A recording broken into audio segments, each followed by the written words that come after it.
चंदन नगर गांव में एक किसान दीनू अपने खेत में काम कर रहा होता है। तभी उसे पास वाले गन्ने के खेत में से कुछ डरावनी आवाजें सुनाई देती हैं। दीनू आवाजों की ओर खींचा चला जाता है।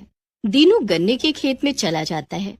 जैसे ही दीनू गन्ने के खेत में घुसता है, वे डरावनी आवाजें आनी बंद हो जाती हैं। अरे ये क्या हुआ? ये आवाजें तो आनी बंद हो गई। कहीं ये कोई भूत तो नहीं? थोड़ी देर बाद खेत में से एक डंडा निकलता है जिसमें दीनू की खोपड़ी टंगी होती है। उसी समय वहां से दो शराबी नन्हे और बन्ने दीनू की खोपड़ी के पास जाते हैं। अरे बन्ने भैया, जरा ओ दिनुआ को देखो ना, आज पुतला बनकर खड़ा है। ये दीनू भी ना पैसे के लिए कुछ भी कर लेगा।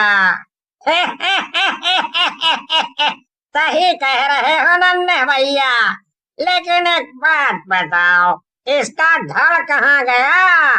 कहीं बेच कर तो नहीं खा गया है? नन्हे खोपड़ी देखकर बेहोश हो जाता है। अरे मुझे तो चक्कर आ रहे हैं। ये तो दीनू की खोपड़ी है, बचाओ! नन्हे के बेहोश होने के बाद बन्ने वहां से भाग लेता है और दीनू की बीवी रजनी के पास पहुंचता है और बोलता है, अरे रजनी भाभी, गजब हो गया, गजब। मैंने तो आज पता नहीं क्या देख लिया था, है? बहुत ही डरावना था। बन्ने की बात सुनकर रजनी को गुस्सा आ जाता है और वो बोलती है, एक तो बन्ने भैया तुम ना दारू पीकर मत आया करो हमारे यहाँ। बिल्कुल सुअर जैसे लगते हो दारू पीने के बाद, और आपके मुंह से भी गटर जैसी बदबू आती है। रजनी की बात सुनकर बन्ने बोलता है, गुस्सा बाद में करना रजनी भाभी, पहले मेरी बात सुनो जो मैं बताने आया हूँ। ऐसा कहकर बन्ने रजनी को दीनू के बारे में बताने लगता है। बन्ने की बात सुनने के बाद रजनी भागती हुई खेतों में पहुंचती है।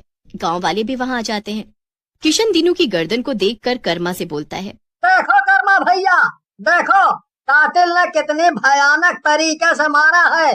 पता नहीं बेचारे का धड़ कहाँ चला गया है।